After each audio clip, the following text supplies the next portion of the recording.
All right, first look at the 2026 Honda Crf450Rx. Got one here in the shop for a build. Guy just brought it straight here from the dealership. Hasn't even been ridden yet. As you can see, pretty sharp bike.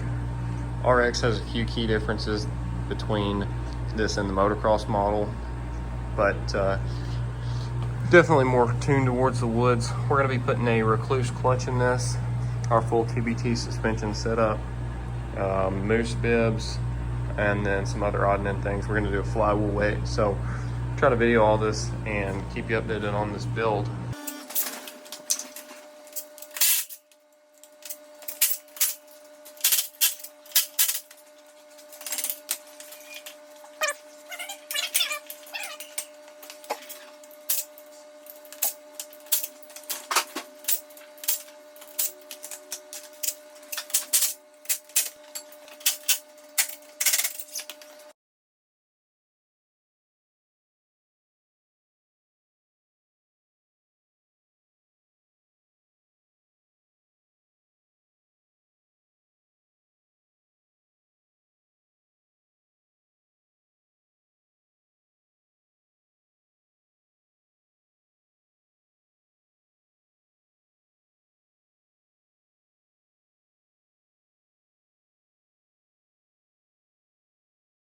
I didn't video everything because some of it, honestly, I just didn't have time to do. We've been covered up. I got a million bikes in here. So I was kind of pressed for time to sit down and video this thoroughly.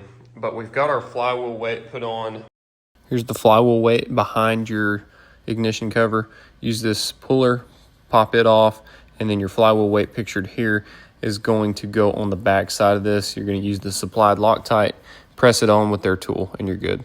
But now we are on to the Rekluse. We've got our oil drained and we're about to start pulling this clutch apart. We got our suspension revalved set up for our rider. These things, I was surprised to see how stiff they are. The base valve not terrible, but the mid valve was just super stiff on these bikes. So it ought to feel a whole lot better. We'll get him on it, get some feedback. But let's knock this Rekluse out. Got a couple extra goodies for the Honda. Filters, discs. We got a spare set of Warp 9 wheels coming for it. I'm a Warp 9 dealer, W dealer, lots of good stuff. We'll get this thing opened up. So here's our Rekluse.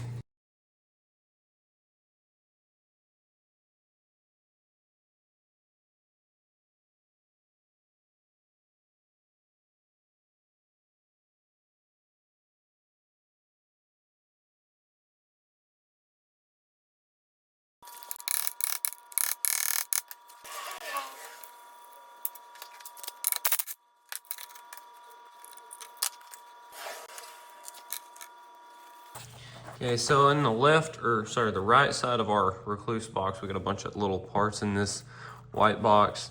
These are gonna go in the basket notches right here. And then this is our new lock washer. So these tabs will go into the recessed holes right here, obviously. So that keeps it lined up.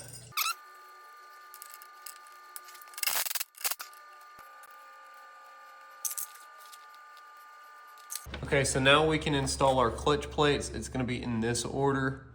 Pause the video if you're following, if you don't have a manual. So, in other words, we're going to start on a steel and end on a steel.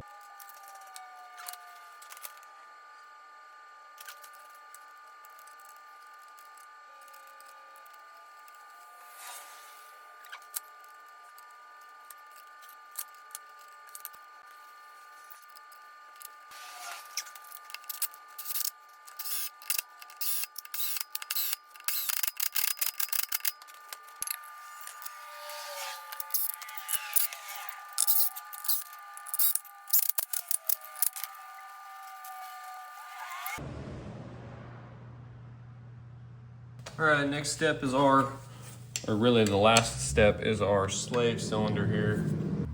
You can go ahead and crack this loose. I don't want to spill fluid everywhere, but that's got to come off. We've also got to pull our bleeder out of here.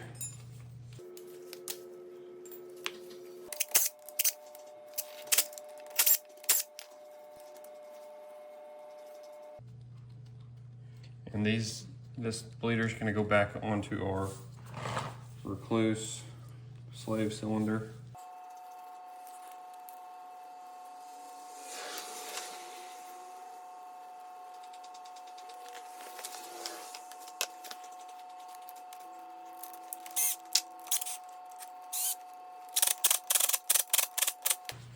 It will tighten this cable. We don't want it rubbing the motor, but we don't want it too far out either. Get that good and snug. Now we're ready to bleed our line. Okay, so the first thing I did was I pulled my top cap off.